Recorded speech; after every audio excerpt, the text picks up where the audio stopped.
Hey everybody, it's Dr. Mark. How you doing? I am in Istanbul. Yes, I am, and I'm giving a talk to the American hospital here on longevity, and I am so excited today because we're going to have back on my little Instagram live my good friend DanBuettner, who is a wonderful man who has spent his life looking at how we can live to be over 100 and healthy by studying the blue zones, which I was just in. I was in Sardinia and had an amazing tour with a group that he put together. There's two women who have a travel company, and it's called Sardinia, or I don't know, THERE, and it's just a fantastic trip I took looking at how people live long, healthy, vibrant lives well into their 80s, 90s, and even hundreds. So he's going to come on in a minute. I'm going to invite him right now and see what he says. Give me one sec. Let's see, DanBuettner. And there we go, send request. So yeah, Dan's just done some tremendous work in communities around America. We've talked about blue zones before. We're going to check about him now, right from one of the blue zones, Ikaria, or Ikaria, or however how you say it, which is in Greece, which I practically can see from right here in Turkey. So let's see, where are you, Dan? Are you coming? Dan. Okay, let's see, hold on. I think this is always the most stressful part. Hello from Australia, from Germany, merhaba. Okay, hello from Turkey, merhaba. That's all I know how to say in Turkey. Sal merhaba. Sal is thank you. Merhaba is hello. Oh, Beckett, Massachusetts, you're up late. Okay. You want to look at my comment? I don't know. Indonesia, let me see. My favorite Greek food. Oh gosh, that's a good question. I love Greek salad. Okay, let's see. Let's do Dan again. I'll invite him and see if we can get him on. Dan, if you're listening, jump on. I'd love to talk to you and hear what's going on in Ikaria, or however you say it. You'll correct me as soon as you get on. Merhaba, everybody from Turkey. Hello from Ireland, Slovenia. Oh my goodness. Philippines. See, people are up. Ukraine. Okay. I get my European, Asian crowd. Poland, Australia, down under. Hello. Anna.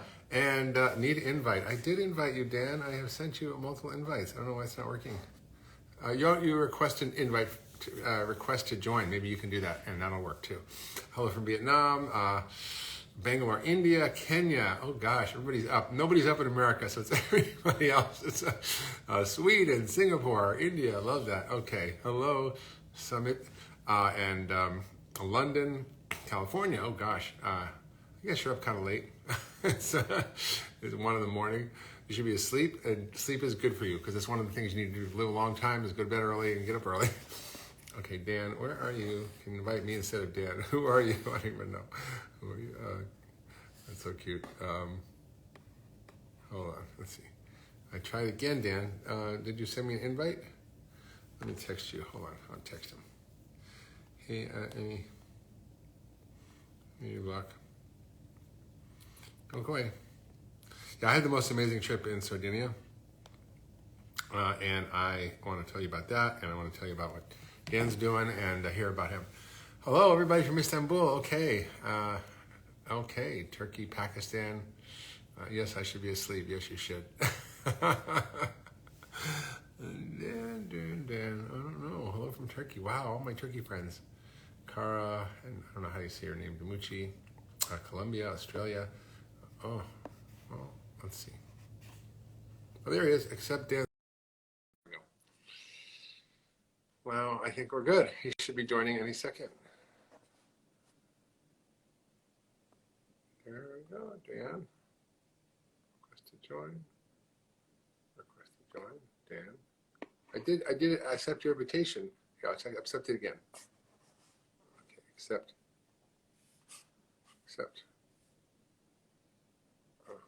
Not working. I don't know why it's not working. Accept. So strange. I'm seeing his thing. Okay, are you there? You're there. Oh, yes, I'm here. Okay, from Istanbul to Korea. Fantastic. Well, I can tell you there because it's so beautiful. The inside architecture from Greece is always so beautiful. Yes. Blue, Blue And Window. you're probably looking at the same sea. I'm looking at the Yes. Bosphorus, actually, the canal between the Asia and Europe Okay. right now. I'm only a couple hundred miles south of you, in the Aegean. I can see Turkey from where I am right now in Ikaria. This is our last blue zone, and it's extraordinary. You saw Sardinia, and I followed your fantastic reports from Sardinia. This one's a little smaller, but it's extraordinary in that people don't suffer from dementia here. Out of the 10,000 people here, we could only find 3 mild cases of dementia. So these people here are not only living a long time, avoiding mostly heart disease, but also they're staying sharp to the very end, which of course is what we want to do as we get older. So they're like 100 years old, but they're still sharp. Well, there's a few centenarians here, but mostly the value proposition is 95. They're reaching age 95 at much higher rates than any place in the world except some of the other blue zones. The average maximum life expectancy of people living in the first world is 93 or 94. People tell you they're going to help you live to 100. They probably have their hand in your pocket trying to sell you some supplement or something. But, your body, my body, everybody listening right now, you have the capacity to live to about 94, 95 if you do everything right. And we think people living in the blue zones are doing things more right than anybody else because they're making it. They're making it to these ages. Yeah, I mean, your work's been so important, Dan, and just raising awareness about the factors that affect longevity and that actually create a happy life. And your whole project around the blue zones, your work with National Geographic and your books and cookbooks and all the work you've done in communities around the country have really shown that by learning from these cultures, we can adapt our lives to incorporate some of those habits. It doesn't mean we have to be herding sheep at 4 a.m. up some canyon and getting sleeping in some hut. We can actually live our lives, but actually incorporate a lot of the principles. And what was one of the most amazing things to me was just the quality of the food. So it's not just what they eat, right? You talk about beans or lots of vegetables and all that's great. Yeah. But it's not just any vegetable. It's not just any food. I mean, it was interesting to hear this one guy, Olinto. I don't know if you ever met Olinto in Sardinia. Have you met him? He's this crazy guy. I don't think I have. 6 years old. He has his own farm with all these fruit trees and his big garden and his chickens and his rabbits and his pigs and his whole thing. And he says we flavor our food before we eat it. Meaning we flavor. He served me a bunch of pork because I was a guest, and it's a ceremonial ritual celebration food. And he said we flavor our meat before we kill the animal. And they have, or when they herd the sheep, they go, oh, I know that if the sheep eat these plants at this time of year, the cheese and the milk is going to taste better. And the taste is always correlated with the quality, and the quality is always correlated with the phytochemicals and all the beneficial compounds in food that upregulates your health. So that's the thing we miss. And I don't know if you notice, I'm sure you do, but I do. Europe, the food is so different. You eat a tomato, it tastes different. You eat a carrot, it tastes different. It's a flavor explosion. Yeah. When it comes to eating a healthy diet or a longevity diet, I say the most important ingredient is taste. Because you can tell people tofu is the healthiest thing in the world, or bitter melon. But if they don't like, or broccoli, if they don't like broccoli or bitter melon or tofu, they're not going to eat it. So, the advantage here, to your point, is, a new study has just been done of the people over 90 on Icaria. And we found that 79% of them, most of the food they eat is grown right here.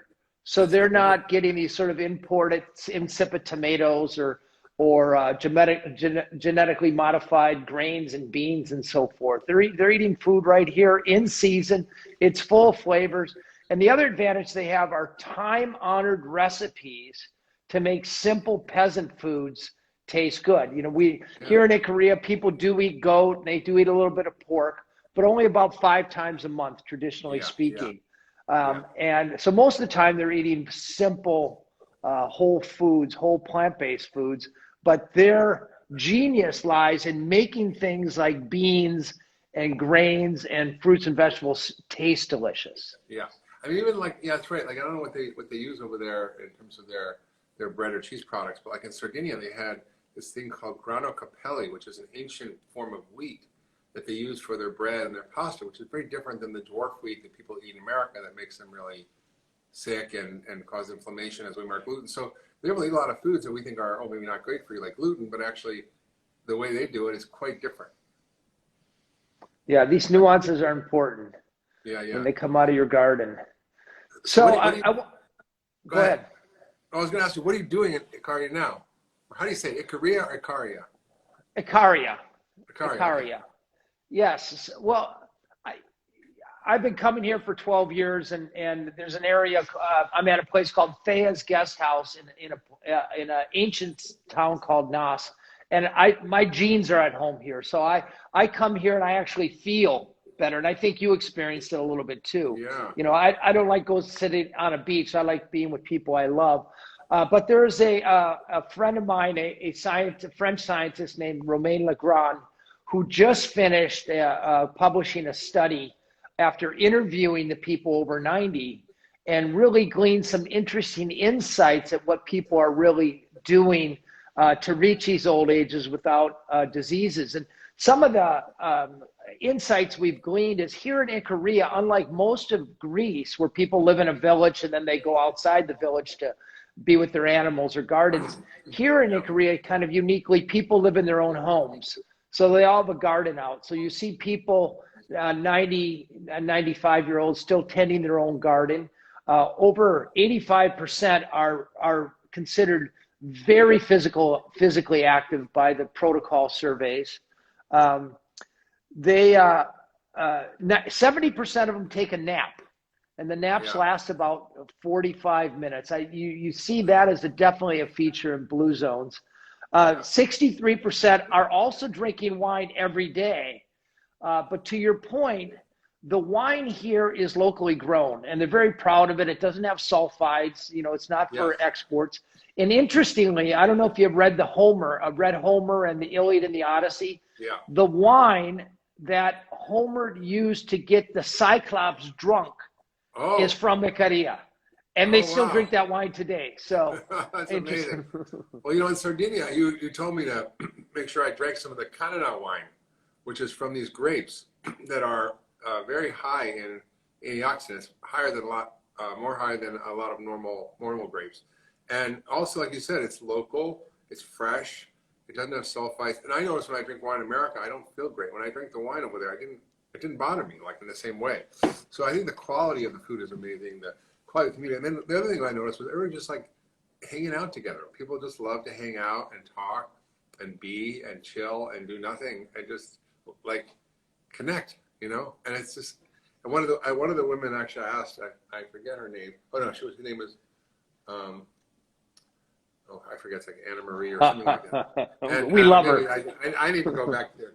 I'm getting dementia, but anyway, she was 90 something, and was like, you know, what do you attribute like, you know, longevity to and your happiness and this?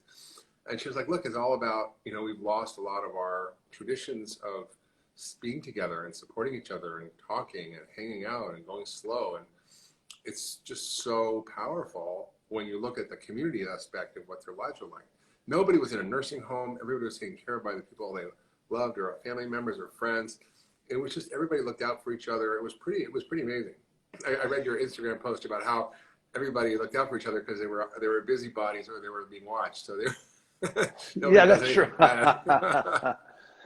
Well, so many of these subtle things. We tend to think in America the path to health and longevity is through diet and exercise. And it's not that diet and exercise aren't important, but one of the things that really come through to me in these blue zones is the power of social connectivity, socializing with the right people, not on their devices all day long. You don't see people imploding in their devices like they are in the United States. And you know, these new reports coming out that are linking screen time with depression and with anxiety, clinical anxiety, and with even suicide. People are still talking face to face here. 90% of people over 90 in Ikaria are still religious. And, you know, I'm not a particularly religious person, but I can tell you in all the blue zones, people have this weekly routine of showing up at a church or temple or mosque, slowing down. They're less likely to engage in risky behaviors. They have a social network around their church, and they have a sense of purpose. And we know that people who can articulate their sense of purpose live about 8 years longer than people who are rudderless in life. So there's all these subtle, I'd say largely overlooked factors that are contributing to longevity that I think the places like Sardinia and Icaria can teach us a lesson. Yeah, it's true. I met this one guy. I forget his name. You need to spend more time in Sardinia. we were just driving along, and this guy was in front of us. He pulled his car over. He got out of his car and he went and sat on the side of this wall in this ancient abandoned city that had to be abandoned because there was a flood or something happened, and so they had to literally abandon it and move somewhere else. And it was like this beautiful old city. He was born there, and it had been abandoned in the 50s, and he was like in his late 80s. And he just sat there, and he's like, so we pulled over, and we got out, and so what are you doing? He said, I just pulled over because I wanted to talk to you. And so we started talking for like, an hour. He was telling us stories, and it was great. And he was like fascinating, and he pulled out like from his trunk this book. It was all about like world religions and God and everything. It was just like intellectually very stimulated. And then he took us to his old village, and he had this land, and he had all these fruit trees and a huge garden and his sheep and goats and chickens and I could barely keep up with him. Like he was going down this dirt trail on the way back. He ran up the trail, and I was like, "What is going on?" And I said, "What do you do with this food?" He's like, "Well, my kids don't really want to do this anymore, and they, so I just do it." And he literally takes care of this entire farm by himself every day, grows all the food, picks all the food, plows everything. I said, "What do you do with it all?" He said, "Well, like he feeds the animals." It's like he just got a closed loop farm where he just grows food, gives it to the animals. It's like, but he's so engaged, and he's so intellectually stimulated, and his wife had died, but he just so had a place. And I think so many of us don't have that. We don't have that purpose. We don't have the connection to meaning. We don't have the things that really make us feel that our life is worth living. And I think you see this all the time. Like when people die, when people retire, they get all kinds of heart attacks and diseases, and death increases dramatically when people don't have a sense of connection and purpose. So I think your work around that is so important. Well, two points of the story you just told. Notice too, like he dropped everything at the drop of a hat to spend an hour with you, and it's very rare you see somebody in America like you're lucky to get directions out of them for 5 minutes. He like literally pulled in front of us and make us stop, and then got out. Yeah, it's true. It's so important. Well, Mark, I'm curious. I mean, what are you doing? You're right over there in Istanbul. What are you doing? Well, I went after the Sardinia trip, came to Ibiza, taught a little bit, and then I'm teaching at the American Hospital here in Istanbul, and cool. Visiting the city, and never been here, and helping them bring functional medicine to Turkey. Oh, how wonderful! Yeah, it's hysterical. I got here. And the picture of my face is on the cover of the newspaper. And, oh my God! And I'm like, what's going on here? And then apparently I had forgotten, but some newspaper editor in Turkey had asked me if it was okay if he used my articles for the paper. I'm like, sure. So I've written like hundreds of articles. So he just uses this one on allergies or this one on irritable bowel. So I have a column every week in this newspaper.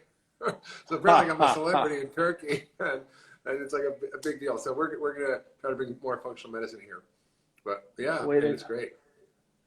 And I love how you sort of metabolize not only modern medicine but traditional medicine, and then sort of bring it back and make it accessible to people where traditional medicine is still a thing. Well, yeah, that's true. I mean, I think that's The thing about being a Sardinian was just so striking, and I want to go to Icaria too, or Icaria. I never really get it right. I really want to go there because I think that, you know, by understanding how these cultures live and what they do, we can really take so much back around what matters. And, you know, it's really the slowing down. It's really the savoring of life. It's the enjoying of life. It's the community. It's the rituals. It's, yes, it's what you eat and exercise and all that, but it's just so much more. And they don't exercise, right? They're just doing life, right? Like, That's right. they're just They grow. They're growing. Yeah. So about right before I came on with you, I had an appointment with a local guy to do a hike. And he came by and he said, I'm going to be an hour late for the hike. I said, why? He said, I got to feed my animals. Right. That's an excuse you don't hear very often in Miami. No, right. That's true. So what are you hoping to help people understand from Icaria right now? Like when you in your current trip, to bring the newer research out? Yeah. Yes.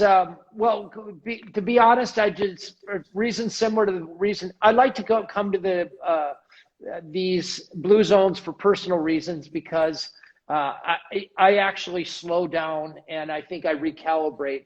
But every time I come, I get new insights, and this time it's largely because of this French scientist who spent better after I wrote the original article for the New York Times, the island where people forget to die. He read that and came here, and he spent the last 10 years off and on surveying people over 90 to get insights on what they really do. And what I believe, if you want to live to 100, look at what 100-year-olds have done most of their lives. I can give you a few more sort of interesting factoids here. You know, Herodotus wrote about Ikaria 2,500 years ago. And this was actually a health destination way back then. There are these radioactive springs that the Romans used to come to, and the ancient Greeks. And a third of these people over 90 say they still bathe in these radon baths. Now, I'm not a big believer. I kind of dismissed it in my original work, the story I wrote for National Geographic. Yeah. But 85% of them are saying they feel better by going to these radon baths. Then, you know, maybe there is something to it. I don't really know. But 80% of people here say they are connecting every day, and 100% connect at least every week. So you don't have lonely people here. Yeah. Loneliness is another thing that kills. So, and then finally, although almost everybody over 95 would be considered under the poverty line by United States standards. I mean, they don't have a lot of money. Fewer than 5% of them have cars. Yet almost all of them say they have no problem accessing primary health care. So the Greek government, for all its foibles, they at least provide for anybody over 70, they get a free visit from the Department of Public Health, and they have your records. They'll check your blood pressure. They'll check your blood sugar. If they see diabetes, they'll screen you for depression, and they will catch a disease before it's $100,000 emergency room problem. So they really sort of take care of their older people preemptively, rather than expecting them to go figure out how to get insurance and find transportation to the doctor. Even in remote Icaria, public health are making house calls, and that makes a big difference in mortality rates. Yeah, for sure. And, you know, these cultures, you know, people often are still working. Like a couple of the women I met, one was 100 and she was like, I'm 103 months. You know, like when you're 4, you go, I'm 3 and 3 months, right? You know, like I'm 103 months. And she's made all the little doilies, all the little lace things, that very intricate, like gifts and things that people give at weddings. And she was still working every day. And then this other one was making kind of similar things, like, and they were just, it was just really interesting to see how they weren't just idle or just, you know, set up to pasture watching TV all day. They were actually doing things, and they had community around them and their family and their friends. And, you know, it's just, and it's just, it's so sweet to see it. Like, and they're so alive and connected. And I just feel like, I feel in some ways very sad that America has gotten, they're so screwed up in the way our families are just all over the place. I mean, I'm in Massachusetts, my son's in New York, my daughter's in Utah, my niece is in Houston, my nephew's in LA. It's like, that's rough. And there they really just have this continuity where they've known each other for literally, decades and decades, feel connected. And loneliness it's the biggest killer. It's the number one killer in America and the world. Well, I mean, you probably know this, but statistically speaking, the most dangerous year of your adult life is the year you retire. There's a big mortality spike that year. And you go to places like the Blue Zone in Okinawa, they don't even have a word for retirement. They have the word ikigai, which means purpose, basically, the reason for which I wake up in the morning. And people around here never retire. There's this artificial punctuation between their productive life and their life of repose. So to your point, people,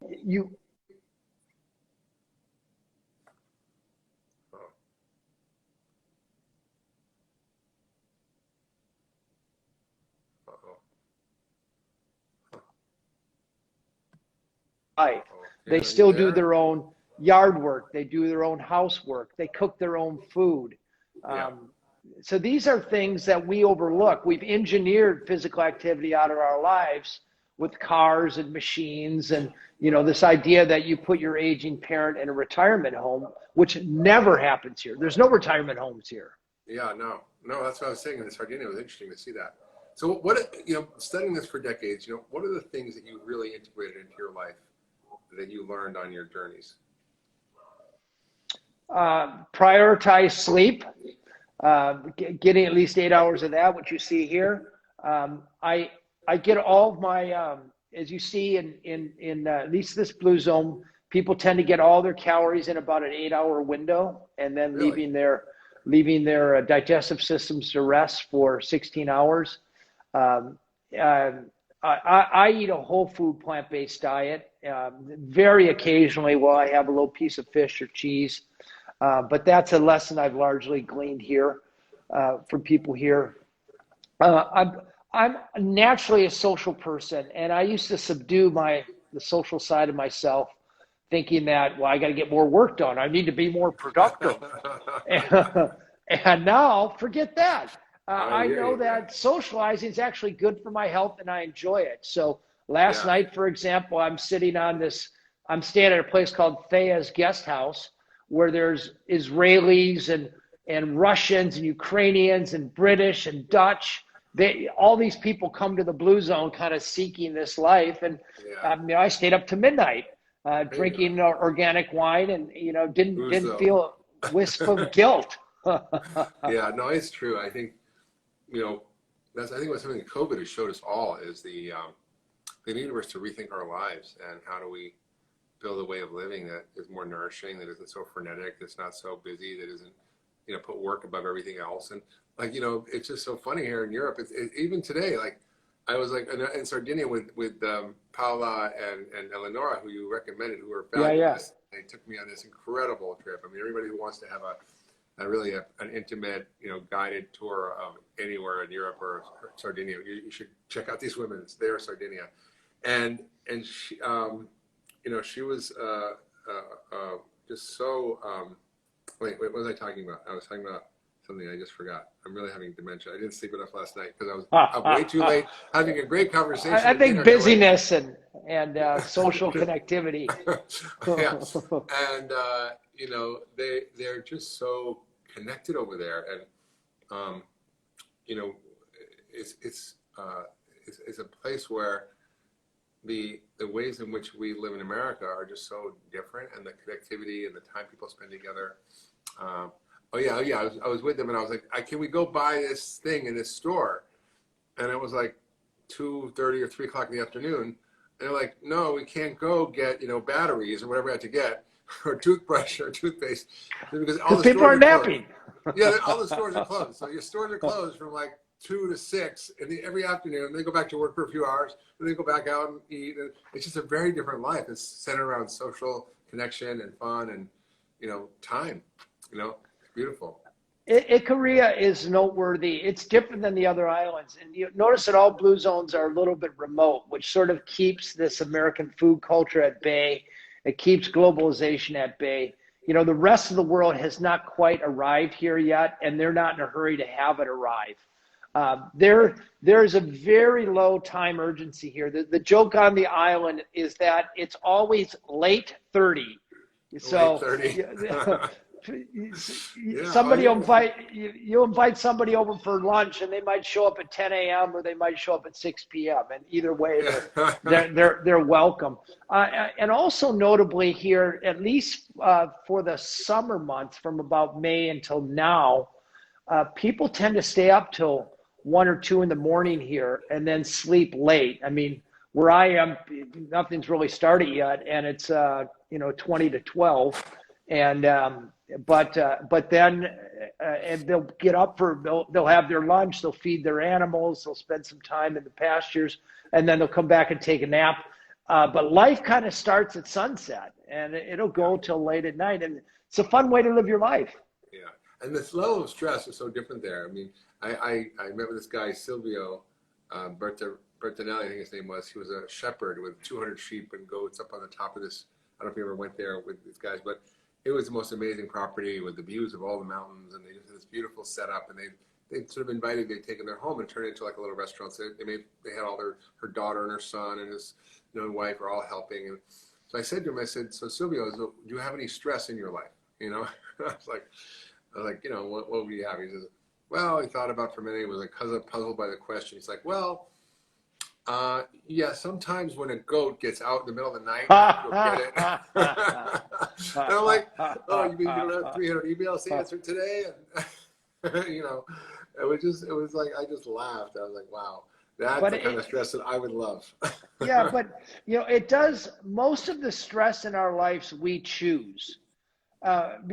Both you and I have the resources and the ability to say, wait, I want to live like that. And we could. I mean, we could move to Sardinia or Icaria. And I would argue that most people listening here have chosen a life of stress if they're feeling stress. And they can also choose the alternative if they want. And I think it's important for people to realize that. I wrote a cover story for National Geographic on happiness, a book, Blue Zones of Happiness, where I took big data to understand what really drives happiness. And most of what we think drives happiness is misguided or just plain wrong. And if you think of happiness as sort of a cake recipe, well, you need food, like the ingredients. You need food, you need shelter, you need healthcare, you need meaningful work. You like the feeling of giving back. It's important to, have the right partner in life. But the factor with the biggest statistical variance, or in other words, the most important ingredient in this cake recipe, is where you live. Yeah. If you follow people from unhappy places like former Soviet bloc countries or poor places in Africa as they move to Denmark and Canada, which are happy places, in the 1 year, nothing changes about who they are. Their age stays the same, their gender, their sexual preference, usually their marital status. Nothing else changes about them, but within 1 year, they start reporting the happiness level of their adoptive home, which often means a doubling of their happiness. My point here is that the big advantage of people living in the blue zones, they don't have more individual responsibility. They don't have better diets. They don't have more discipline. The advantage they have over us is their environment. Yeah. If people want to live longer, be healthier, be happier, what you want to do is not try too hard and knock yourself out to change your behavior, because that almost never works in the long run. Change your environment. If you live in the United States, moving to a place like Boulder, Colorado, or Santa Barbara, the statistically happier places where people are living about 20 years longer than places like Kentucky or West Virginia. Mm-hmm. Yeah, I think you're so right. I mean, the environment makes every difference. And one of the things you did, which was so impressive, Dan, was you did a study, or many studies in America where you took over towns and you helped them implement the environmental changes without telling them what to do. So you didn't say eat better, don't do this, exercise. You just made it automatic, right? Instead of having, for example, like all the candy at the checkout counter, there's only healthy snacks at the checkout counter. Instead of having like 12-inch plates, you have 10-inch plates. So you implement all these really simple things, and you had like dramatic reductions in healthcare costs, improvement in well-being, and all kinds of other benefits. So I think you're right. I mean, the environment's huge, and that's what I always say: make your defaults the easy choice, as opposed to the hard choice. If your default is all you can find is junk food in your house, well, that's what you're going to eat. If all there is healthy food, that's all you're going to eat. So I think that's such an important lesson from your work. I actually, finally, after 15 years of doing this, I have a book coming out in December called The Blue Zones Challenge, where it's a 4-week program. But instead of asking people to get on a diet or an exercise program, I have about 30 evidence-based ways that you can shape your surroundings so that the healthy choice is the easy choice. Yeah, it's so important. I mean, it's so important.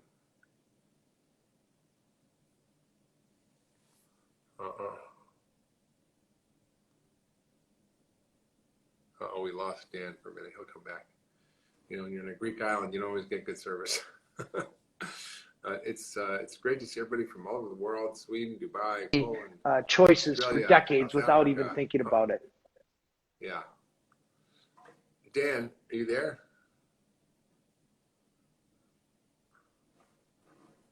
Maybe they don't have high-speed internet in Ikaria.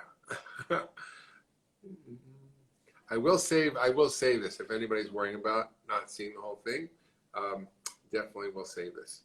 But if you're listening, you should definitely check out Dan's work. Check out his Instagram, because he has some fabulous posts about ikaria and other Blue Zone stuff. And I think that his books, Blue Zone Cookbook, and many other of his books that are related to this topic are just great maps for how we can rethink our lives and our environment and build a way of living that actually makes us live healthy and long. And so our health span can equal our lifespan, meaning we live as long as we are healthy and basically just fall off a cliff at the end instead of this long, slow decline of degraded health. What were we talking about? We're talking about longevity in the Blue Zones. Okay, I don't know if Dan's coming back, but I think we're great, and hopefully we'll see you all again soon. You have a great day, and go check out his stuff, and maybe try a few of the Blue Zone strategies for living a healthy life.